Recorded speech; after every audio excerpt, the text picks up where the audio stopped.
Video में हम JEE mains 2023 के सारे प्रीवियस ईयर क्वेश्चन करने वाले हैं जो कि डी एंड एफ ब्लॉक में पूछे गए थे। अराउंड 18 टू 19 क्वेश्चंस पूछे गए थे, जिसमें से काफ़ी क्वेश्चंस को हम एनसीईआरटी में मार्क भी कर लेंगे। तो स्टार्ट करते हैं इस वीडियो को। क्वेश्चन अपने पास आया था 24 जनवरी के शिफ्ट 1 में, और क्वेश्चन में अपने पास पूछा गया था the magnetic moment of a transition metal compound has been calculated to be 3.87 Bohr magneton. The metal ion is. अब पहली चीज, मैग्नेटिक मोमेंट की कैलकुलेशन के ऊपर ना काफी ज्यादा क्वेश्चन आते हैं, मतलब हर साल आते हैं। इस साल भी आए थे, लास्ट ईयर भी आए थे, और नेक्स्ट ईयर भी आएंगे। तो इससे इस क्वेश्चन को करने से पहले ना अपन को कॉन्फ़िगरेशन पूरा पता होना चाहिए। अगर अपन सिर्फ फर्स्ट सीरीज की भी बात करें, कॉन्फ़िगरेशन लिखें तो यहाँ पर अगर अपन 3D शेल में देखें कितने इलेक्ट्रॉन होते हैं, तो यहाँ पर अपने पास होते हैं 1 2 3। क्रोमियम का अपन बाद में लिखते हैं। मैग्नीज में अपने पास 5 होता है, और आयरन में 6, कोबाल्ट में 7, निकल में 8, कॉपर का भी बाद में लिखते हैं, जिंक में हो जाता है अपने पास 10। अच्छा, क्रोमियम और कॉपर में बाद में क्यों लिख रहे हैं अपन? क्योंकि इन दोनों में एक एक्सेप्शनल कॉन्फ़िगरेशन होता है, उसके बारे में भी बात करते हैं। अगर अपन 4s का भी लिख लें, 4s का भी लिख लेते हैं, तो हो जाएगा 2 2 2। क्रोमियम का भी बाद में लिखते हैं अपन, बाकी सब में 2 ही रहेगा कॉपर को छोड़कर। ठीक है। अब क्या होता है ना, क्रोमियम और कॉपर में क्या होता है, इसमें कॉन्फ़िगरेशन इन जनरल लिखें तो 3D इधर पर 4 आ जाना चाहिए और इधर पर 9 आ जाना चाहिए, बट ऐसा होता नहीं है। यहाँ पर कॉन्फ़िगरेशन जो होता है हो जाता है ना, क्रोमियम में अपने पास हो जाता है, यहाँ पर अपने पास 5 ही रह जाता है, और 4s 1 हो जाता है। कॉपर में अपने पास 3D 10 और 4s 1 हो जाता है। ऐसा क्यों? क्योंकि ये जो होता है ना, ये हाफ फिल्ड हो जाता है, 3D 5 हो जाता है और ये 3D 10 हो जाता है। तो हाफ फिल्ड और फुल फिल्ड कॉन्फ़िगरेशन ज़्यादा स्टेबल होते हैं, तो ये ज़्यादा स्टेबल ही रहेंगे, इसलिए ये वाला कॉन्फ़िगरेशन रह जाता है। क्रोमियम में 3D 5 4s 1, और कॉपर में 3D 10 4s 1। अब अगर अपन मैग्नेटिक मोमेंट के कैलकुलेशन की बात करें, तो उसका फॉर्मूला अपने पास होता है म्यू, जो कि मैग्नेटिक मोमेंट है, अंडर रूट के अंदर आ जाएगा अपने पास n इंटू एन प्लस 2। यहाँ पर जो n होता है वो नंबर ऑफ अनपेयर्ड इलेक्ट्रॉन्स होते हैं, नंबर ऑफ अनपेयर्ड इलेक्ट्रॉन्स। अब अपने पास ऑप्शंस में क्या क्या दिया हुआ है? सबसे पहले क्रोमियम +2 दिया हुआ है अपने पास, क्रोमियम 2+ दिया हुआ है। अब क्रोमियम 2+ का कॉन्फ़िगरेशन क्या होता है अपने पास? 3d5 4s1। ये क्रोमियम का होता है, क्रोमियम 2+ का नहीं होता। अब पहले 4s से इलेक्ट्रॉन जाते हैं, तो ये अपने पास कॉन्फ़िगरेशन इसका चेंज होकर हो जाएगा 3d4 4s0। अब देखो, बाकी सब में कोई एक्सेप्शन नहीं। क्रोमियम इन्होंने पहले एक्सेप्शनल कॉन्फ़िगरेशन दे दिया था, तो बाकी का भी अपन लिख लेते हैं, Mn+2, और अपने पास हो जाएगा V+2, वैनेडियम और टाइटेनियम +2। तो इनके कॉन्फ़िगरेशन क्या हो जाएंगे? ये हो जाएगा अपने पास, पहले इसको सॉल्व कर लेते हैं अपन, एक काम करते हैं। तो नंबर ऑफ अनपेयर्ड इलेक्ट्रॉन्स ना कितने हो जाएंगे इसमें? 3d4 कॉन्फ़िगरेशन है, तो अगर अपन बनाए कितने इलेक्ट्रॉन्स इसमें अनपेयर्ड रह जाएंगे? तो 4s तो अपने पास खाली हो गया, 3d4 है तो 1 2 3 4, यहाँ पर चारों ही अनपेयर्ड इलेक्ट्रॉन्स हैं। तो यहाँ पर अगर अपन म्यू की वैल्यू रखें तो आ जाएगी √4 इंटू 4 प्लस 2, तो ये हो जाएगा 6 इंटू 4 √24। तो ये अराउंड आ जाएगी 4.89 के आसपास बोहर मैग्नेटॉन आ जाएगी। अगर अपन मैग्नीज की बात करें, तो इसको थोड़ा सा जूम कर लेते हैं। मैग्नीज की अगर बात करें, तो मैग्नीज अपने पास आ जाएगा 3d5 4s2। इसका अगर अपन कॉन्फ़िगरेशन लिखें तो ये आ जाएगा 3d5 4s0, सॉरी 3d5 4, हाँ 3d5 4s0 आ जाएगा। मतलब इसमें नंबर ऑफ अनपेयर्ड इलेक्ट्रॉन्स 5 हो जाएंगे। अब इसमें अगर नंबर ऑफ अनपेयर्ड इलेक्ट्रॉन्स 5 हो गए, तो इसकी वैल्यू हो जाएगी √5 इंटू 5 प्लस 2, मतलब √5 इंटू 5 प्लस 2 मतलब √35, मतलब अराउंड के आसपास आंसर आ जाएगा 5.91। सिमिलरली अगर अपन वैनेडियम की बात करें, तो इसका कॉन्फ़िगरेशन हो जाएगा अपने पास 3d3 4s2, 3d3 4s2, 3d3 4s2 हो जाएगा। और इसमें अगर अपन लिखें, अगर इसमें +2 है तो s से इलेक्ट्रॉन चले जाएंगे, तो हो जाएगा 3d3 4s0। यहाँ पर अपने पास इसलिए अनपेयर्ड इलेक्ट्रॉन्स जो हो जाएंगे वो हो जाएंगे सिर्फ 3, तो √3 इंटू 3 + 2 5, तो √15 मतलब अराउंड जो इसकी वैल्यू आ जाएगी वो आ जाएगी 3.87 बोहर मैग्नेटॉन। लास्ट टाइटेनियम होता है अपने पास, इसका कॉन्फ़िगरेशन होता है 3d2 4s2, तो 3d2 4s2, यहाँ से भी अपने पास 3d2 और ये 4s0, 2 इलेक्ट्रॉन यहाँ से भी चले गए, 2+ में है तो यहाँ पर अपने पास जो कॉन्फ़िगरेशन आ जाएगा वो आ जाएगा 2 अनपेयर्ड इलेक्ट्रॉन्स, तो √2 इंटू 2 + 2 4, तो √8 वो हो जाएगा अराउंड 2.82 बोहर मैग्नेटॉन। तो इससे अपन क्लियरली देख सकते हैं, अपन को बताना था 3.87 बोहर मैग्नेटॉन किसका है आंसर। तो क्लियरली अपने पास जो इसका आंसर हो जाएगा वो अपने पास V2+ हो जाएगा वैनेडियम 2+। तो इसका सी ऑप्शन करेक्ट हो जाएगा अपने पास। नेक्स्ट क्वेश्चन की तरफ चलते हैं। क्वेश्चन अपने पास आया था 24 जनवरी के शिफ्ट 2 में, और इस क्वेश्चन में अपने पास पूछा गया है which one amongst the following are good oxidising agents. तो हमें उनको बताना है इसमें से कौन कौन से अच्छे ऑक्सीडाइजिंग एजेंट है। ये एक एफ ब्लॉक का क्वेश्चन है, इन जनरल कम आते हैं लेकिन इसकी बात कर लेते हैं अभी। अब एक चीज पता होना चाहिए कि लैंथेनाइड्स जो होते हैं ना, लैंथेनाइड्स जो होते हैं उनका सबसे मतलब कॉमन ऑक्सीडेशन स्टेट या स्टेबल ऑक्सीडेशन स्टेट जो होता है ना वो +3 होता है। बट कुछ एलिमेंट्स ऐसे होते हैं जो +2 और +4 भी शो कर लेते हैं। कुछ एलिमेंट्स होते हैं जो कि +2 शो कर देते हैं ऑक्सीडेशन स्टेट, और कुछ +4 कर देते हैं। ऐसा क्यों होता है? ऐसा इसलिए होता है क्योंकि उनको ज़्यादा स्टेबिलिटी मिल जाती है +2 और +4 में। किस तरीके से स्टेबिलिटी मिल जाती है उनको? जो हाफ फिल्ड और फुल फिल्ड एफ सब शेल्स हैं उनकी वजह से स्टेबिलिटी मिल जाती है। तो अगर अपन पहले बात करते हैं क्वेश्चन की, अगर +2 ऑक्सीडेशन स्टेट है किसी एलिमेंट का, तो +2 ऑक्सीडेशन स्टेट से ये खुद को ऑक्सीडाइज कर लेता है। मतलब इसका खुद का ऑक्सीडेशन हो जाता है, तो ये अंडरगोज ऑक्सीडेशन, और क्योंकि इसका खुद का ऑक्सीडेशन हो जाता है तो ये एक अच्छा रिड्यूसिंग एजेंट हो जाता है। सिमिलरली अगर कोई +4 ऑक्सीडेशन स्टेट में एलिमेंट है लैंथेनाइड्स में, तो उसका खुद का वो रिडक्शन करवा लेता है, उसका खुद का रिडक्शन हो जाता है। मतलब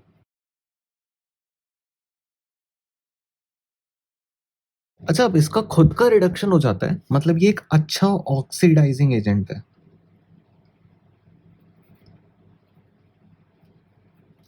ठीक है, तो अगर +2 जिसका कॉन्फ़िगरेशन है वो एक अच्छा रिड्यूसिंग एजेंट हो जाता है, और जिसका +4 है वो अच्छा ऑक्सीडाइजिंग एजेंट हो जाता है इस तरीके से। तो इसका जो अपना आंसर हो जाएगा वो हो जाएगा +4 वाला सी और डी है। तो अपना आंसर हो जाएगा इसमें C and D only, option D correct हो जाएगा इसमें अपना। ठीक है, ये चीज़ एनसीईआरटी में भी दी हुई है, अगर अपन एनसीईआरटी देखें एक बार। एनसीईआरटी में अगर अपन ये वाला चार्ट देखें तो इस चार्ट में क्लियरली देख सकते हैं कि +3 ऑक्सीडेशन स्टेट वाले मैक्सिमम रहते हैं, बट कुछ ऐसे एलिमेंट्स रहते हैं जिनका अलग अलग ऑक्सीडेशन स्टेट रहता है ना। तो ये दिखाता क्यों है वो भी लिखा हुआ है इसमें क्लियरली कि यहाँ पर however occasionally +2 and +4 ions in solution or in compounds are obtained। ये क्यों होता है? this irregularity क्यों होता है ये? This arises mainly from the extra stability of empty half filled और full filled F subshell। तो ये इसका रीजन भी अपने पास लिखा हुआ है कि क्यों अपन को +2 और +4 ऑक्सीडेशन स्टेट वाले भी मिल जाते हैं एलिमेंट्स। और बाकी 2020 में इस पार्ट से भी एक क्वेश्चन आ गया था, तो ये एक बार चेक कर लेना, और 2021 में इधर से क्वेश्चन आ गया तो ये दोनों पार्ट्स भी एक बार चेक कर लेना। नेक्स्ट क्वेश्चन अपने पास आया था 24 जनवरी के शिफ्ट 2 में, और इस क्वेश्चन में अपने पास पूछा गया है K2Cr2O7 paper acidified with dilute H2SO4 turns green when exposed to. तो किसके साथ रिएक्शन होगा जिससे ये ग्रीन कलर का हो जाए? अब एक चीज समझो कि K2Cr2O7 जो है ना, ये एक अच्छा ऑक्सीडाइजिंग एजेंट होता है। लिख लेते हैं इसको। साथ में ये एक अच्छा कैटलिस्ट भी होता है। ठीक है, अब ये एक अच्छा ऑक्सीडाइजिंग एजेंट भी होता है, ये एक अच्छा कैटलिस्ट भी होता है। बट अगर अपन ऑप्शंस देखें, हर ऑप्शन को एक बार देख लेते हैं, तो CO2 कार्बन डाइऑक्साइड हो जाएगा CO2। मतलब इस पे कार्बन पर जो ऑक्सीडेशन स्टेट है ना वो +4 है। अब कार्बन का ऑक्सीडेशन स्टेट +4 से ज़्यादा नहीं हो सकता, और ये एक ऑक्सीडाइजिंग एजेंट है, तो इनका रिएक्शन तो होगा ही नहीं। हाईएस्ट ऑक्सीडेशन स्टेट में है इसमें कार्बन ऑलरेडी, तो ये तो रिएक्शन होगा ही नहीं। सेकंड बात करें, सल्फर ट्राइऑक्साइड जो है वो SO3 होता है, इसमें सल्फर का +6 है। सल्फर का भी मैक्सिमम ऑक्सीडेशन स्टेट +6 ही हो सकता है, तो आंसर ये भी नहीं हो जाएगा अपने पास। सी ऑप्शन की अपन बाद में बात करते हैं। अगर डी ऑप्शन की बात करें, सल्फर डाइऑक्साइड की, तो इसके साथ जो रिएक्शन होता है K2Cr2O7 का, वो एक बार लिख लेते हैं। K2Cr2O7 plus SO2 plus H2SO4 dilute H2SO4 इससे अपने पास बन जाता है K2SO4 plus Cr2SO4 whole thrice, और साथ में अपने पास वाटर बन जाता है। अच्छा, एक चीज, ये Cr2SO4 होल थ्राइस जो होता है ना, Cr2SO4 होल थ्राइस जो होता है, इसको अपन क्रोमिक सल्फेट बोलते हैं, और ये ग्रीन कलर का होता है। तो ये अपने पास ग्रीन कलर का होता है और इसको क्रोमिक सल्फेट बोलते हैं। तो आंसर तो अपने पास ऑप्शन नंबर डी हो जाएगा इस रिएक्शन से। ये एक्चुअली जेडीली में भी दी हुई है, एनसीईआरटी में ये रिएक्शन नहीं दी हुई है। अगर यहाँ पर देखें अपन, यहाँ पर डिटेक्शन ऑफ SO2 में यहाँ पर लिखा हुआ है clearly, because it turns a filter paper moist with acidified potassium dichromate solution green due to the formation of chromium 3+। ये एग्जैक्टली सेम रिएक्शन लिखी हुई है और ये सेम चीज लिखी हुई है। बट अगर एक चीज बात करें, हाइड्रोजन सल्फाइड जो होता है ना, अगर हाइड्रोजन सल्फाइड की बात करें, हाइड्रोजन सल्फाइड H2S होता है, H2S होता है, और ये एक मतलब कलरलेस गैस होती है, और इसकी बहुत स्ट्रॉन्ग स्मेल होती है, रॉटन एग्स की स्मेल होती है इसमें, तो काफी स्ट्रॉन्ग स्मेल होती है इसकी। अच्छा, पॉइंट ये है कि इसके साथ रिएक्शन होगा तो क्या हो जाएगा इसका आंसर, तो इसका रिएक्शन भी अपन करवा कर देख लेते हैं। तो अगर K2Cr2O7 है, इसका रिएक्शन अपन ने कराया H2S के साथ, प्लस साथ में H2SO4 भी है, डाइल्यूट H2SO4 तो है ही, क्योंकि तो इसका जो रिएक्शन होता है ना, इसमें भी K2SO4 बनता है और इसमें भी सेम Cr2SO4 होल थ्राइस बनता है, जो कि अगेन ग्रीन कलर का होता है, और इसमें भी वाटर बनता है। बट साथ में ना इसमें सल्फर भी बन जाता है, एक सल्फर का प्रेसिपिटेट होता है जो कि पेल येलो कलर का होता है, तो इसमें ये भी बन जाता है। तो अपने पास आंसर तो ये है, बट ये वाला आंसर इसलिए नहीं है क्योंकि इन्होंने स्पेसिफिकली पेपर एसिडिफाइड मेंशन करा हुआ है, और साथ में इसमें सल्फर का येलो पीपीटी भी बन जाता है। तो मेनली ये रीजन हो सकते हैं कि ऑप्शन सी करेक्ट नहीं है, और मे बी इसमें गलत भी हो सकता हूँ मैं, बट इसका आंसर अपने पास डी हो जाएगा। नेक्स्ट क्वेश्चन की तरफ चलते हैं। क्वेश्चन अपने पास आया था 25 जनवरी के शिफ्ट 2 में, और इस क्वेश्चन में अपने पास पूछा गया potassium dichromate acts as a oxidizing agent in acidic solution. During this process, the oxidation state changes from. तो ये काफी सिंपल क्वेश्चन हो जाता है, ये सीधा एनसीईआरटी में भी दिया हुआ है। एक मिनट, यहाँ पर अपन क्लियरली देख सकते हैं पेज नंबर 232 पर, यहाँ पर क्लियरली लिखा हुआ है कि in acidic solution its oxidizing action can be represented as follows। तो ये रिएक्शन क्लियरली लिखी हुई है, और इस रिएक्शन में अगर अपन देखें Cr2O7 2 नेगेटिव है, तो इस पर ऑक्सीडेशन स्टेट कितना हो जाएगा, Cr2O7 2 नेगेटिव है तो ये हो जाएगा 2x -14 इक्वल्स -2, 12/2, तो +6 हो जाएगा इस पर ऑक्सीडेशन स्टेट, इस पर +6 ऑक्सीडेशन स्टेट हो जाएगा, और +6 ऑक्सीडेशन स्टेट से ये क्रोमियम +3 में जा रहा है, क्रोमियम +3, तो +6 से +3 में जा रहा है, तो ये अपना आंसर हो जाएगा। और साथ में ये एक स्ट्रक्चर्स भी देख लेना, ये 2020 जेईई मेंस में आ चुके हैं, और इसका अगर अपन रिएक्शन भी अगर एक बार लिख लें अपन, तो इसका रिएक्शन भी लिख लेते हैं एक बार। तो अपने पास ना Cr2O7 2 नेगेटिव है, Cr2O7 2 नेगेटिव, और ये चेंज हो रहा है अपने पास क्रोमियम +3 में, और इसमें हो जाएंगे +6 इलेक्ट्रॉन्स, और पहले इसका ऑक्सीडेशन स्टेट जो हो रहा है +6 से +3 में चेंज हो रहा है, तो +6 से +3 में चेंज हो रहा है इसका ऑक्सीडेशन स्टेट। आंसर तो अपने पास इससे बी आ जाएगा, और साथ में क्रोमियम +3 से +6 से +3 इधर आ जाएगा अपने पास 14H+, और यहाँ पर अपने पास हो जाएगा 7H2O, राइट, और यहाँ पर बैलेंस करेंगे तो इधर 2 क्रोमियम आ जाएगा, तो ये हो जाएगी अपने पास रिएक्शन, तो आंसर अपने पास इसका बी हो जाएगा। तो नेक्स्ट क्वेश्चन की तरफ चलते हैं। क्वेश्चन अपने पास आया था 29 जनवरी के शिफ्ट 2 में, और इस क्वेश्चन में अपने पास पूछा गया है a solution of CrO5 in amyl alcohol has a dash colour. तो अपन को बताना है इसमें से इसका कौन सा कलर होता है। तो CrO5 के बारे में ही थोड़ा सा जान लेते हैं, इसको क्रोमियम पेरोक्साइड बोलते हैं।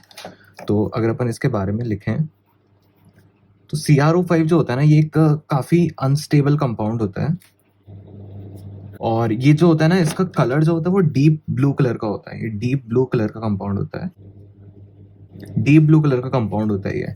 अच्छा, और ये जो होता है ना क्रोमियम पेरोक्साइड, ये सॉल्युबल होता है, ये वाटर सॉल्युबल तो होता ही है, ये सॉल्युबल होता है वाटर में, साथ में ये सॉल्युबल होता है मतलब काफ़ी सॉल्वेंट्स में भी, जैसे डाइएथाइल ईथर और इथाइल एसीटेट, अमाइल अल्कोहल जो कि लिखा ही हुआ है, और ईस्टर्स में। अच्छा, अगर इन दोनों में ही सॉल्युबल होता है ये, अगर इन दोनों में ही सॉल्युबल होता है तो फिर अलग-अलग क्यों लिखा है? ऐसा इसलिए क्योंकि सॉल्युबल दोनों में होता है, बट वाटर में ना ये सॉल्युबल बट साथ में अनस्टेबल होता है। सॉल्युबल और साथ में इसको लिख सकते हैं अपन अनस्टेबल। अगर अपन सेम इसकी बात करें ये सारे सॉल्वेंट्स की, तो इसमें ये सॉल्युबल तो होता ही है, बट इसमें साथ में ये स्टेबल भी होता है। सॉल्युबल के साथ ये स्टेबल भी होता है इन सॉल्वेंट्स में वो, इसलिए मतलब इनको अलग-अलग लिखा है। अच्छा, अगर इसका अपन स्ट्रक्चर भी देख लें तो इसका स्ट्रक्चर भी काफ़ी सही है। इसका स्ट्रक्चर भी एक बार देख लेते हैं अपन। इसका स्ट्रक्चर हो जाएगा अपने पास क्रोमियम डबल बॉन्ड, और क्योंकि क्रोमियम पेरोक्साइड है तो पेरोक्साइड लिंकेजेस भी होंगी, तो इसको अपन ऐसे बना सकते हैं, है ना? इसका अगर अच्छा प्रिपरेशन भी एक बार देख लें इसके, तो अपन क्या करते हैं, CrO4 2 नेगेटिव मतलब क्रोमेट आयन है, इसका अगर अपन रिएक्शन करवा दें हाइड्रोजन पेरोक्साइड के साथ, H2O2 के साथ, या एसिडिफाइड हाइड्रोजन पेरोक्साइड के साथ करवा देते हैं, तो इससे जो प्रोडक्ट मिलता है अपने पास वो CrO5 मिल जाता है, साथ में अपन को वाटर मिल जाता है। ठीक है, इसको बैलेंस भी कर सकते हैं। बैलेंस इसको करेंगे तो कितना हो जाएगा, ये हो जाएगा अपने पास 3 और इधर 2 इधर 2, तो ये अपने पास बैलेंस्ड रिएक्शन हो जाएगी इस तरीके से। और अमाइल अल्कोहल क्या होता है, कोई भी ऐसे अल्कोहल जिनका फॉर्मूला होता है C5H11OH, इस टाइप का फॉर्मूला होता है, वो उनको अमाइल अल्कोहल्स बोलते हैं। इसकी जरूरत नहीं है वैसे, बट अपन को क्वेश्चन में पूछा गया था solution of CrO5 in amyl alcohol has a dash colour, तो अपन को कलर बताना था, तो इसका कलर अपने पास ब्लू हो जाएगा, डीप ब्लू कलर का होता है, तो आंसर अपने पास डी करेक्ट हो जाएगा इसका। क्वेश्चन अपने पास आया था 29 जनवरी के शिफ्ट 2 में, और इस क्वेश्चन में अपन से पूछा गया है the set of correct statements is, तो अपन को बताना है कौन कौन से स्टेटमेंट्स इसमें से करेक्ट है अपने पास।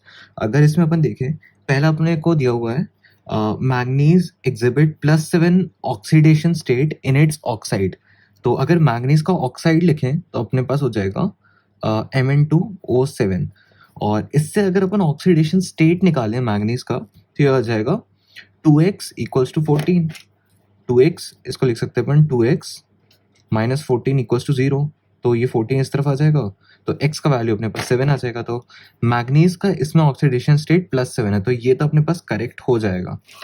सेकेंड ऑप्शन अपने पास दिया हुआ है रुथेनियम और osmium exhibit plus eight oxidation state in their oxides, तो अगर इनका ऑक्साइड्स अगर अपन बनाएं तो रुथेनियम का अपने पास ऑक्साइड हो जाएगा RuO4, और ऐसी ऑस्मियम का भी OSO4 हो जाएगा। अगर इसमें ऑक्सीडेशन स्टेट दिखें तो इसका अपने पास +8 आ जाएगा, इसमें भी +8 आ जाएगा, और मैक्सिमम ऑक्सीडेशन स्टेट जो एग्जिस्ट करता है वो +8 ही होता है, तो इन दोनों में ही है वो, तो ये भी अपने पास करेक्ट हो जाएगा। नेक्स्ट अपने पास है scandium shows +4 oxidation state which is oxidising in nature, तो ये तो वैसे ही गलत हो जाएगा क्योंकि स्कैंडियम +3 शो करता है, ना कि +4 शो करता है, तो ये अपने पास गलत हो जाएगा। और लास्ट अगर अपन चेक करें, chromium shows oxidising nature in +6 oxidation state, तो हाँ ये सही हो जाएगा, क्योंकि अगर अपन क्रोमियम की बात करें, इसके अगर ऑक्सीडेशन स्टेट्स की बात करें, तो इसका अगर अपन कन्फिग्रेशन लिखें क्रोमियम का, तो एक एक्सेप्शनल कन्फिग्रेशन होता है जो कि होता है 3d5 4s1, और अगर ये इलेक्ट्रॉन्स लूज करना चालू करें, वैलेंस इलेक्ट्रॉन्स लूज करना चालू करें, तो ये कौन कौन से ऑक्सीडेशन स्टेट शो करते हैं, ये +1 शो कर सकता है, सारे लूज कर दिए तो +6 शो कर सकता है, जैसे +2 +3 +4 +5 और +6। और क्रोमियम में सबसे जो स्टेबल ऑक्सीडेशन स्टेट्स होते हैं वो होता है +2 +3 और +6, तो ये सबसे कॉमन ऑक्सीडेशन स्टेट होते हैं क्रोमियम में, तो ये 100% सही हो जाएगा अपने पास करेक्ट। तो फोर्थ भी अपने पास करेक्ट हो जाएगा, क्रोमियम शोज ऑक्सीडाइजिंग नेचर इस इन +6 ऑक्सीडेशन स्टेट, तो अपने पास ऑप्शन नंबर इससे फर्स्ट सेकंड और fourth option number B correct हो जाएगा। नेक्स्ट क्वेश्चन अपने पास आया था 30 जनवरी के शिफ्ट 1 में, और रिकॉर्डिंग स्टार्ट नहीं हुई थी बीच में से, तो इसको अगर अपन आगे कंटिन्यू करें तो अपने पास क्वेश्चन है, number of electrons involve in the reduction of permanganate to manganese dioxide in acidic medium is कितना। तो अपन को ये बताना है, तो सबसे सबसे पहले अपने पास पर मैग्नेट MnO4 नेगेटिव हो जाएगा, ये चेंज हो रहा है मैग्नीशियम डाइऑक्साइड में, तो ऑक्सीडेशन स्टेट पर मैग्नेट का हो जाएगा अपने पास +7, और MnO2 का हो जाएगा, इसमें Mn का हो जाएगा अपने पास +4। अगर अपन पूरा रिएक्शन भी लिखें इसमें तो ये हो जाएगा अपने पास यहाँ से अपने पास हो जाएगा 4H+, और यहाँ पर हो जाएगा अपने पास +3 इलेक्ट्रॉन, और यहाँ पर हो जाएगा अपने पास H2O। तो ओवरऑल इसको बैलेंस भी अगर अपन करें तो ये हो जाएगा अपने पास, इधर पर 2 आ जाएगा, तो ये अपने पास बैलेंस इक्वेशन आ जाएगी। अगर अपन देखेंगे कितना चेंज हुआ है, तो नंबर ऑफ इलेक्ट्रॉन्स इन्वॉल्व, तो 3 इलेक्ट्रॉन्स इन्वॉल्व हुए हैं। ऐसे भी देख सकते हैं कि अपन +7 से +4 गया है, तो चेंज ऑफ इलेक्ट्रॉन्स अपने पास 3 हो जाएंगे, तो इसका आंसर अपने पास 3 हो जाएगा, और ये एनसीईआरटी में भी दिया हुआ है। अगर एनसीईआरटी में भी अगर अपन देखें तो यहाँ पर रिएक्शन क्लियरली लिखी हुई है कि MnO4 नेगेटिव +4H+ +3 इलेक्ट्रॉन, ये देता है MnO2 +2 H2O। तो यहाँ पर ऑक्सीडेशन स्टेट Mn का +7 है, यहाँ पर +4 है, तो इलेक्ट्रॉन्स अपने पास इन्वॉल्व +3 इलेक्ट्रॉन्स हो जाएंगे। साथ ही में एक चीज़ इस पर भी ध्यान देना, इसका जो स्ट्रक्चर देख लेना, अगर पर मैग्नेट का स्ट्रक्चर देखें तो ये पर्पल कलर का होता है, और ये डायामैग्नेटिक नेचर होता है इसका। ऐसे ही अगर अपन मैग्नेटेट का देखें तो ये ग्रीन कलर का होता है, और ये पैरामैग्नेटिक होता है नेचर में। जेई मेंस 2020 में एंड 2021 में भी इससे क्वेश्चन आ चुका है, तो इस पर भी एक बार ध्यान देना। नेक्स्ट क्वेश्चन की तरफ चलते हैं। नेक्स्ट क्वेश्चन हमारे पास आया था 30 जनवरी के शिफ्ट 2 में, और इस क्वेश्चन में अपन से पूछा गया है कि MnO4 oxidises I- in acidic and neutral faintly alkaline solution respectively to. तो ये इसमें जो रिएक्शंस इन्वॉल्व हैं ये काफ़ी एडवांस के लिए काफ़ी इंपॉर्टेंट है, और मेंस के लिए तो है ही। एडवांस में KMnO4 और K2Cr2O7 इंपॉर्टेंट है, और ये एनसीईआरटी में दी हुई है। अगर अपन देखें एनसीईआरटी में तो पेज नंबर 233 पर अपन क्लियरली देख सकते हैं, in acidic solutions in acidic solution iodine is liberated from potassium iodide। तो ये रिएक्शन अपने पास लिखी हुई है कि I नेगेटिव जो है ना, I नेगेटिव चेंज हो जाता है अपने पास I2 में, काय में एसिडिक मीडियम में, और MnO4 नेगेटिव जो है चेंज हो जाता है Mn+2 में, एसिडिक मीडियम में ये होता है। अगर अपन अल्कलाइन सोल्यूशन में देखें, न्यूट्रल फेंटली अल्कलाइन सोल्यूशन में, तो यहाँ पर अपने पास ना a notable reaction is the oxidation of iodine to iodate. तो इसमें आयोडीन आयोडेट में चेंज होता है, मतलब I नेगेटिव चेंज हो जाता है IO3 नेगेटिव में, और MnO4 नेगेटिव चेंज हो जाता है MnO2 में। तो इससे अपना जो आंसर हो जाएगा वो हो जाएगा एसिडिक मीडियम में, अपना जो आंसर हो जाएगा वो हो जाएगा एसिडिक मीडियम में I नेगेटिव से I2, और अल्कलाइन सोल्यूशन में I नेगेटिव से IO3 नेगेटिव। इसका अगर अपन रिएक्शन भी लिख लें एक बार पूरा, एक्शंस भी हो जाएंगी इसमें। ये याद रख लेना कि एसिडिक मीडियम में MnO4 नेगेटिव से Mn+2 में जाता है, I- से I2 में जाता है, और अल्कलाइन सोल्यूशन में MnO4 नेगेटिव से MnO2 और I- से IO3 नेगेटिव में। इसको ऐसे भी याद रख सकते हो, इसमें ऑक्सीडेशन स्टेट Mn का +7 से +2 में जाता है, और इसमें ऑक्सीडेशन स्टेट +7 से +4 में जाता है। तो एसिडिक मीडियम में ऑक्सीडेशन स्टेट Mn का +7 से +2, और अल्कलाइन सोल्यूशन में +7 से +4। तो नेक्स्ट क्वेश्चन की तरफ से क्वेश्चन अपने पास आया था 31 जनवरी के शिफ्ट 2 में, और इस क्वेश्चन में अपन से पूछा गया है the correct order of basicity of oxides of vanadium is. तो ये चीज़ इंपॉर्टेंट हो जाती है, वेनेडियम के ऑक्साइड्स के बारे में पता होना चाहिए, और ये एनसीईआरटी में लिखा हुआ है अपने पास पेज नंबर 231 में ये चीज़ लिखी हुई है। अगर इसको अपन देखें तो यहाँ पर क्लियरली अपने पास लिखा हुआ है, in vanadium there is a gradual change from the basic V2O3 to less basic V2O4। मतलब V2O3 ज़्यादा बेसिक है, V2O4 लेस बेसिक है, and to amphoteric V2O5। Amphoteric V2O5, या फिर इसको लेस एसिडिक बोल सकते हैं या फिर एम्फोथेरिक बोल सकते हैं। तो इससे अपने पास हो जाएगा, ये यहाँ पर भी लिखा हुआ है, इसको यहाँ पर देख सकते हैं कि V2O5 V2O3 जो है, इस पर ऑक्सीडेशन स्टेट अपना +3 होता है और ये बेसिक हो जाएगी। सिमिलरली ऐसी V2O4 पर ऑक्सीडेशन स्टेट +4, ये लेस बेसिक हो जाएगी। V2O5 पर ऑक्सीडेशन स्टेट +5, ये एम्फोथेरिक हो जाएगी या फिर लेस एसिडिक हो जाएगी।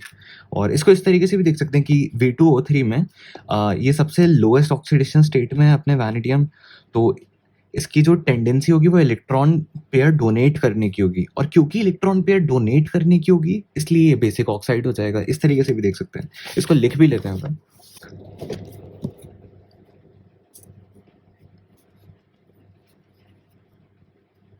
तो इस तरीके से अपने पास जो ऑप्शन करेक्ट हो जाएगा वो अपने पास हो जाएगा पहले सबसे ज़्यादा बेसिक अपने पास V2O3, देन V2O4, V2O5, तो अपने पास ऑप्शन नंबर ए करेक्ट हो जाएगा। नेक्स्ट क्वेश्चन की तरफ चलते हैं। क्वेश्चन अपने पास आया था 31 जनवरी के शिफ्ट 1 में, और इस क्वेश्चन में अपन से पूछा गया है Nd2+ का इलेक्ट्रॉनिक कन्फिग्रेशन, इसको नियोडिमियम भी बोलते हैं, और इसका इलेक्ट्रॉनिक कन्फिग्रेशन सीधे अपन NCERT में भी दिया हुआ है, तो वो देख लेते हैं।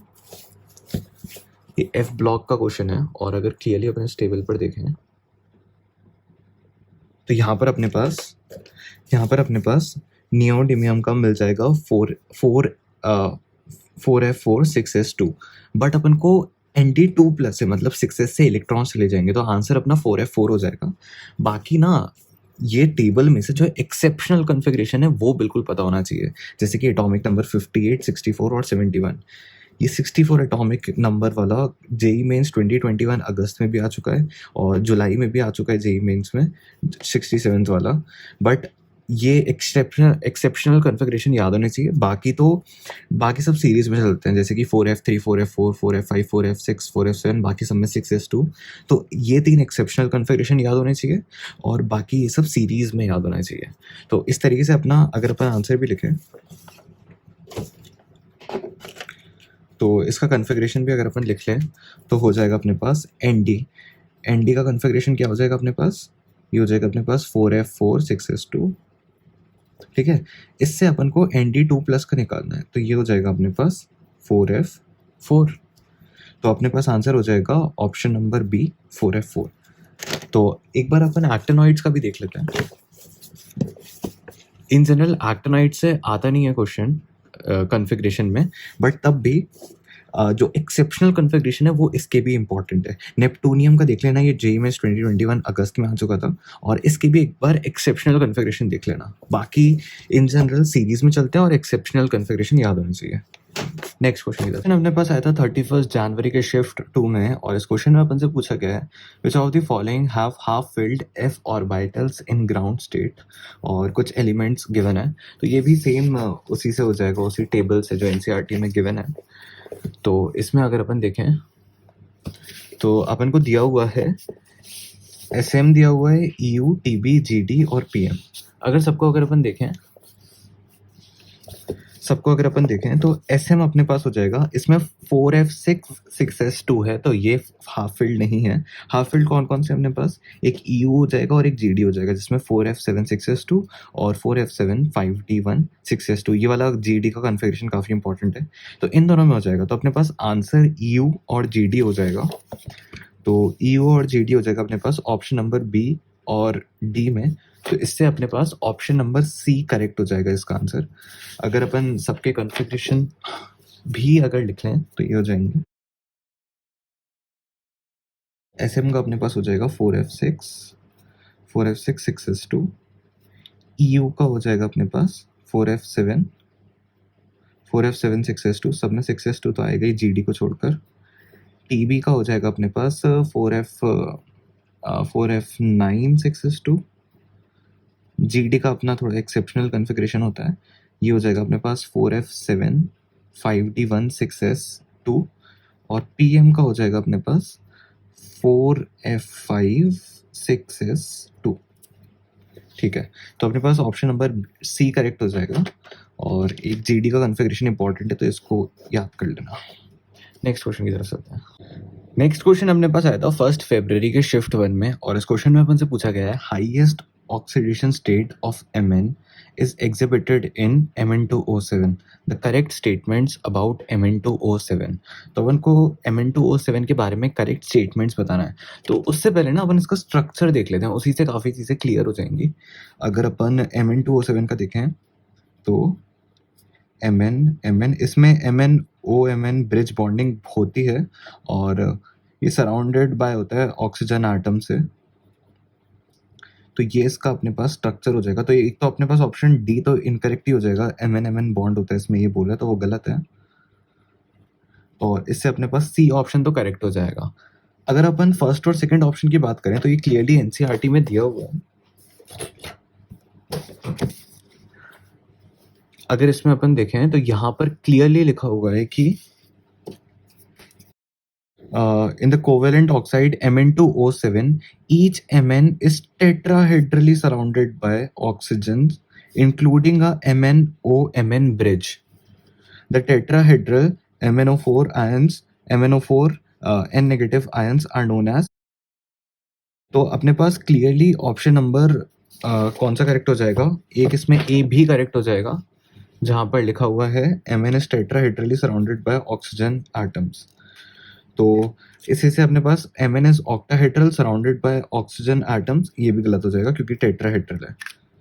अगर इसमें अपन एक चीज और देखें,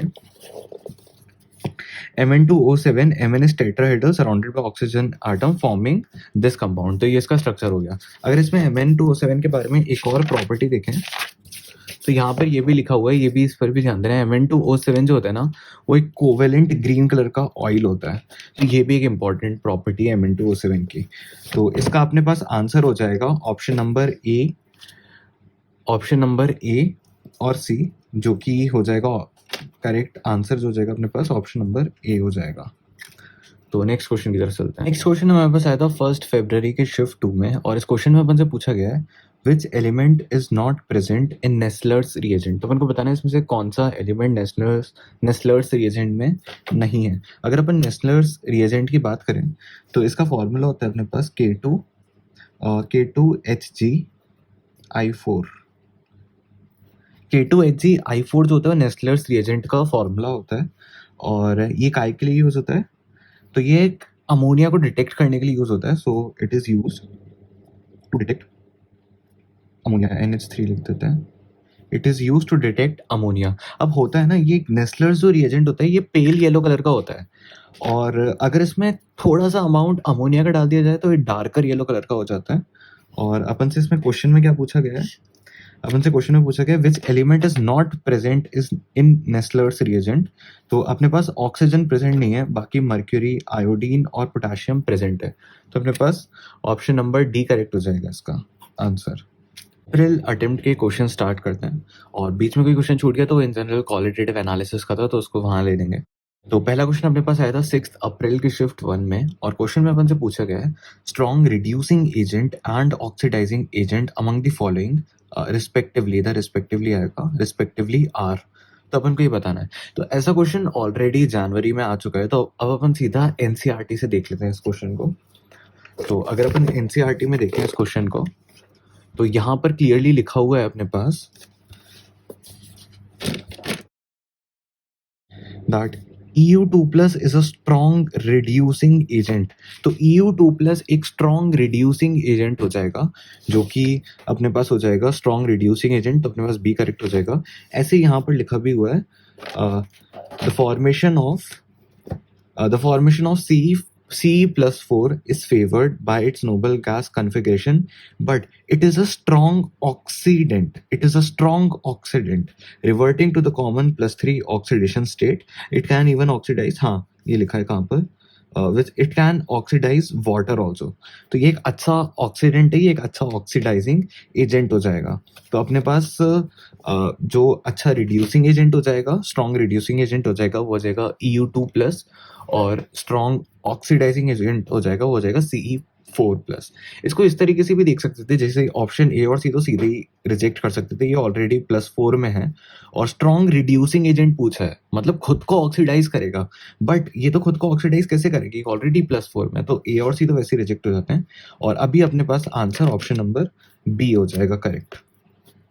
नेक्स्ट क्वेश्चन की तरफ चलते हैं। क्वेश्चन अपने पास आया था 6 अप्रैल के शिफ्ट 2 में और अगेन एक रिपीटेड क्वेश्चन है। इसमें पूछा गया element not present in Nessler's reagent. तो ये तो अभी ही करा था अपन ने इसको, एक मिनट, हाँ ये तो अभी ही करा था। ये आया था अपने पास 1 फरवरी के शिफ्ट 2 में और इसमें भी यही पूछा गया था which element is not present in Nessler's reagent.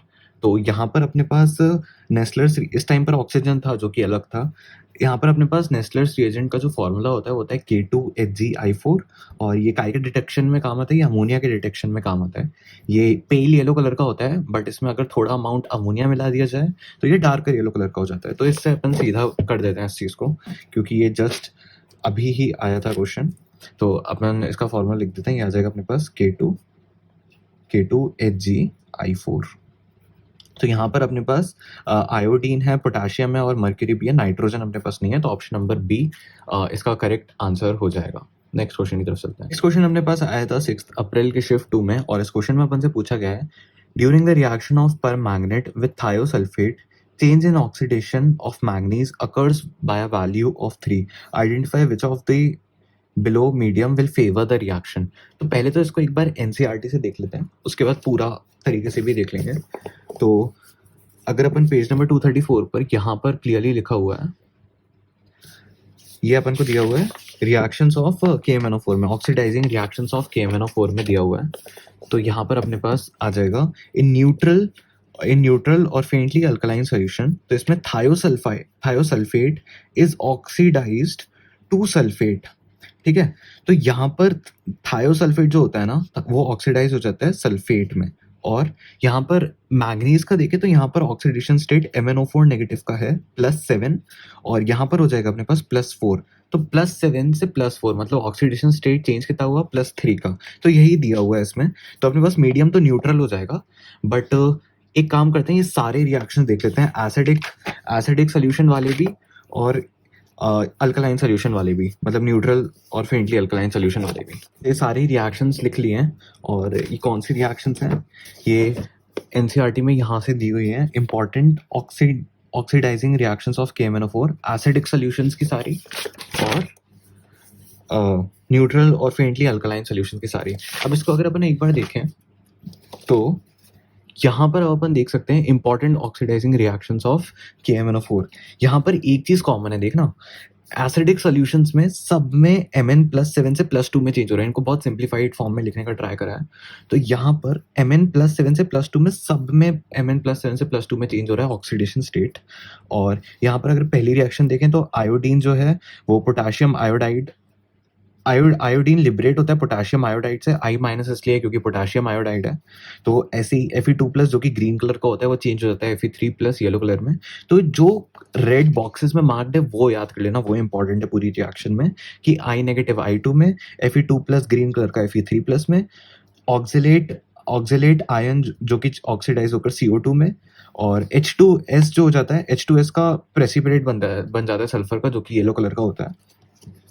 Similarly SO3 2 negative, SO4 2 negative में, और नाइट्रेट जो होता है वो नाइट्राइट जो होता है वो नाइट्रेट में ऑक्सीडाइज हो जाता है। और यहाँ पर Mn का जो नेचर है ऑक्सीडेशन स्टेट जो होता है वो +7 से +2 में सब में चेंज हो सकती है। तो इसका ऑक्सीडेशन डिफरेंस कितना हो जाएगा ऑक्सीडेशन स्टेट का 5 +5। तो एसिडिक सोल्यूशन में ऐसा होता है। अगर अपन न्यूट्रल और फेंटली अल्कलाइन सोल्यूशन का देखें तो आयोडीन जो होता है वो ऑक्सीडाइज होकर आयोडेट में चेंज हो जाता है, मतलब I- से IO3- में। और थायोसल्फेट जो क्वेश्चन में भी पूछा गया है अपन को, क्वेश्चन में भी जो पूछा गया है वो S2O3 2 नेगेटिव से SO4 2 नेगेटिव में चेंज हो जाता है, ठीक है। और यहाँ पर जो ऑक्सीडेशन स्टेट मैंगनीज का होता है वो +7 से +4 में चेंज हो जाता है। तो इसका डिफरेंस कितना हो जाएगा ऑक्सीडेशन स्टेट का +3 में, यहाँ पर भी और यहाँ पर भी। ये अपन को दिया भी हुआ है, change in oxidation state of Mn occurs by a value of 3, ठीक है। तो अपने पास आंसर क्या हो जाएगा during the reaction of permanganate with thiosulphate. तो बी हो जाएगा इसमें थायोसल्फेट से सल्फेट में। तो अपना आंसर हो जाएगा, ये न्यूट्रल में हो रहा है तो आंसर हो जाएगा अपने पास ऑप्शन नंबर बी अपने पास करेक्ट हो जाएगा। तो ये वाले सारे रिएक्शंस में ना जो रेड बॉक्सेस में मार्क्ड हैं वो याद करना इंपॉर्टेंट है। बाकी ये सारे रिएक्शंस NCERT में भी डिटेल में लिखे हुए हैं। यहाँ पर अगर सारे देखें तो A B C D कर पॉइंट्स में सब लिखे हुए हैं। यहाँ पर, तो वो सेम रिएक्शंस को थोड़ा सिंप्लीफाइड फॉर्म में इसमें लिखा हुआ है, तो इसको याद कर लेना। नेक्स्ट क्वेश्चन की तरफ चलते हैं। क्वेश्चन अपने पास आया था 8 अप्रैल के शिफ्ट 1 में, और इस क्वेश्चन में अपन से पूछा गया है, in chromyl chloride the number of D electrons present on chromium is same as in. तो ये काफ़ी सिंपल क्वेश्चन हो जाता है। क्रोमाइल क्लोराइड का अपने पास फॉर्मूला होता है CrO2Cl2, और क्रोमाइल क्लोराइड टेस्ट भी होता है जिसमें K2Cr2O7 को जब हीट करते हैं क्लोराइड सॉल्ट के साथ इन प्रेजेंस ऑफ H2SO4, तो क्रोमाइल क्लोराइड की वेपर्स निकलती हैं रेड कलर की, उसको भी देख लेंगे। पहले इस क्वेश्चन को अगर अपन सॉल्व करें तो CrO2Cl2 अपन के पास इसका फॉर्मूला होता है। अब CrO2Cl2 है तो इसका ऑक्सीडेशन स्टेट कितना होगा? ऑक्सीजन की वजह से -4 और Cl की वजह से -2, तो ये हो जाएगा +6 ओवरऑल। तो क्रोमियम +6 ऑक्सीडेशन स्टेट में। अगर क्रोमियम का अगर अपन कन्फिग्रेशन लिखें, क्रोमियम का कन्फिग्रेशन एक्सेप्शनल होता है जो कि होता है 3d5 4s1, और अगर अपन 6 इलेक्ट्रॉन्स इससे हटा दें तो ये हो जाएगा अपने पास, अगर अपन ने क्रोमियम +6 का लिखा तो ये हो जाएगा अपने पास 3d0 4s0। अब ये किस ऑप्शन में होगा? अगर अपन मैग्नीज का देखें, अपन मैग्नीज का कन्फिग्रेशन होता है अपने पास 3d5 4s2, ठीक है।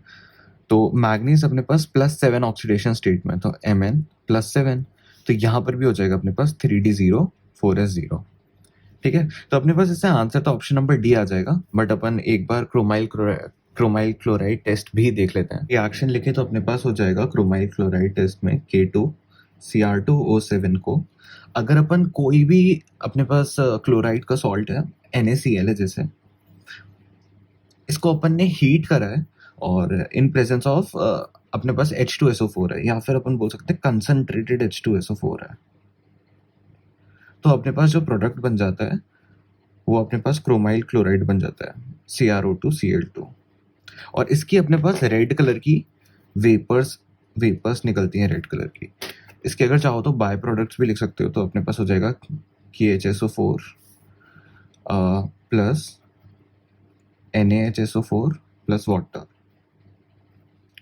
तो ये क्रोमाइल क्लोराइड टेस्ट भी होता है, और इसका क्रोमाइल क्लोराइड जो है वो इटार्ड रिएक्शन में भी काम आता है। अगर अपन एक बार इटार्ड रिएक्शन भी देख लें, इटार्ड रिएक्शन भी अगर देख लें, तो अगर अपने पास बेंजीन है और उसके बाद अपने पास मिथाइल ग्रुप लगा हुआ है, ठीक है, तो अगर अपन ने इसका रिएक्शन करवा दिया,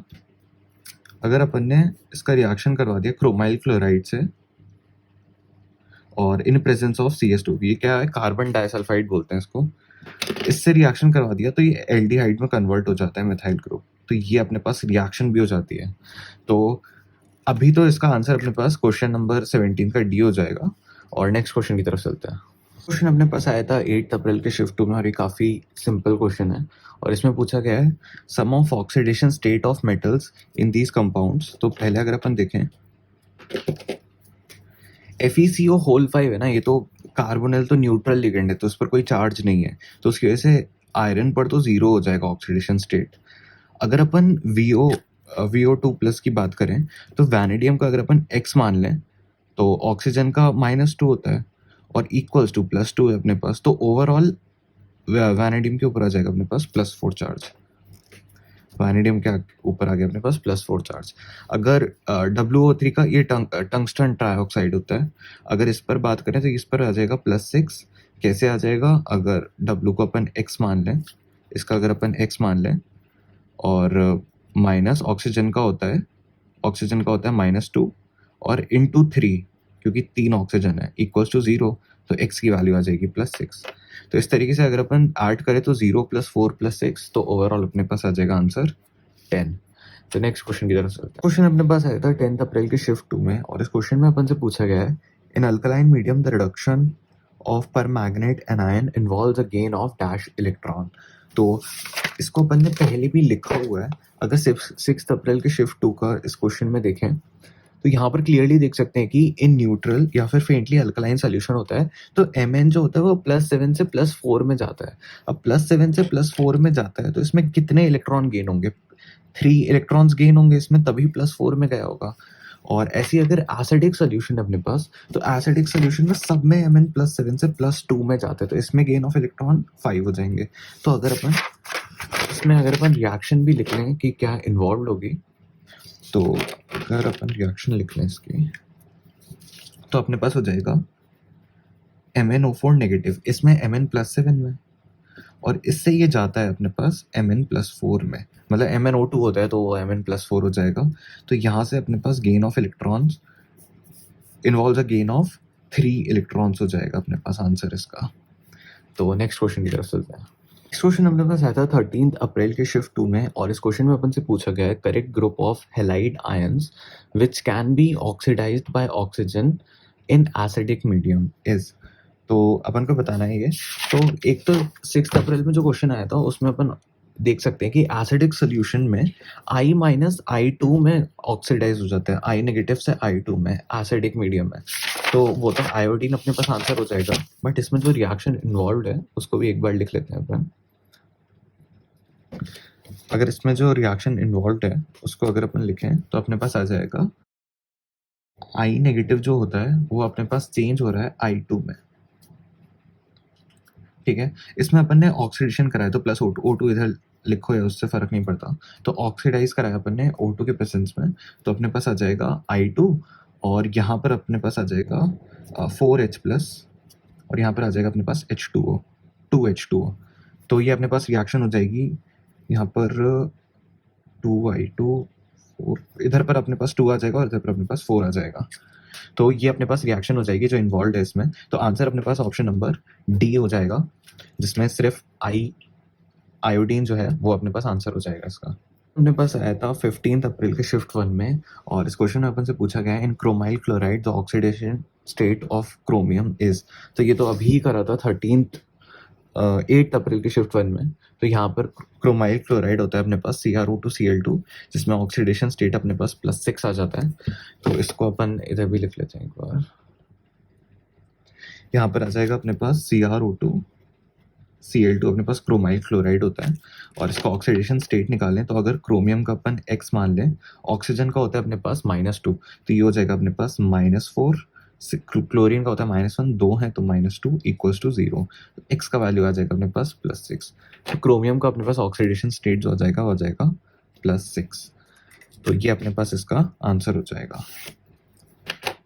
ओके, तो अब डी एंड एफ ब्लॉक के सबसे इंपॉर्टेंट पोर्शंस की एक बार बात कर लेते हैं। अगर सबसे इंपॉर्टेंट पोर्शंस की बात करें तो सबसे पहले अपने पास आ जाता है एक्सेप्शनल कॉन्फ़िगरेशन, जैसे कि क्रोमियम, कॉपर। ये जो एक्सेप्शनल कॉन्फ़िगरेशन है ये पूरे आने चाहिए, जो भी हाईलाइटेड है। जैसे पैलेडियम में 5s0 कॉन्फ़िगरेशन होता है, जो एक्सेप्शनल कॉन्फ़िगरेशन है वो आने चाहिए। नेक्स्ट अपने पास जो इंपॉर्टेंट चीज़ आ जाती है वो आ जाती है टेबल 8.2 में। ये चीज़ इंपॉर्टेंट है कि साइज किस तरीके से वेरी कर रहा है, जैसे स्कैंडियम, टाइटेनियम, वैनेडियम। स्कैंडियम से वैनेडियम तक साइज डिक्रीज करता है, फिर साइज कांस्टेंट रहता है, और फिर कोबाल्ट से जिंक तक साइज इंक्रीज होता है। ये चीज़ इंपॉर्टेंट है इसमें। नेक्स्ट अगर अपन बात करें तो नेक्स्ट जो अपने पास इंपॉर्टेंट चीज़ आ जाती है वो आ जाता है, जैसे कॉपर की E0 वैल्यू पॉजिटिव होती है। ये चीज़ इंपॉर्टेंट है, ये कॉपर की वैल्यू पॉजिटिव होती है, 0.34 होती है। ये जेईई मेंस 2021 के फरवरी में भी आ चुका है, तो ये चीज़ एक इंपॉर्टेंट है। नेक्स्ट अगर अपन बात करें जो इंपॉर्टेंट है, जैसे ये रिएक्शन तो सीधा ही 2023 में 8 अप्रैल के शिफ्ट 1 में आ गई थी, तो ये भी इंपॉर्टेंट है। और मैग्नेटिक मोमेंट ऑब्वियसली इंपॉर्टेंट है, सबको इसके बारे में पता ही है, हर साल क्वेश्चन आते हैं, तो ये तो इंपॉर्टेंट है ही, इस पर बात करने की ज़रूरत नहीं है। नेक्स्ट अपने पास जो इंपॉर्टेंट पार्ट आ जाता है वो होता है oxides and oxo anions of metal. इसमें क्या इंपॉर्टेंट है, इसमें वैनेडियम की ऑक्साइड्स काफ़ी इंपॉर्टेंट है, उस पर काफ़ी बार क्वेश्चन आ जाते हैं, और सिर्फ जेईई मेंस में नहीं, एडवांस में भी आ जाते हैं। उसके बाद अब K2Cr2O7 और KMnO4 सबसे ज़्यादा इंपॉर्टेंट पार्ट हैं जेईई मेंस के लिए भी और जेईई एडवांस के लिए भी। पेज नंबर 231 जो नई वाली एनसीईआरटी है उसमें पेज नंबर 105 से है। तो यहाँ से ये वाला पेज, ये वाले दोनों पेज और ये वाला पेज यहाँ तक KMnO4 K2Cr2O7 काफ़ी इंपॉर्टेंट है। तो उसके बाद एफ ब्लॉक में अपने पास क्या इंपॉर्टेंट आ जाता है, इसमें अपने पास ऑक्सीडेशन स्टेट इंपॉर्टेंट है। इन जनरल ऑक्सीडेशन स्टेट से ही क्वेश्चन देखे जाते हैं जेईई मेंस में, तो वो वाला पार्ट इंपॉर्टेंट है ऑक्सीडेशन स्टेट वाला एफ ब्लॉक में। और इलेक्ट्रॉनिक कॉन्फ़िगरेशंस की बात करें तो जैसा कि बताया था पहले भी कि एक्सेप्शनल इलेक्ट्रॉनिक कॉन्फ़िगरेशन इंपॉर्टेंट है, लैंथेनाइड्स के भी और एक्टिनाइड्स के भी, दोनों के ही एक्सेप्शनल कॉन्फ़िगरेशन आने चाहिए।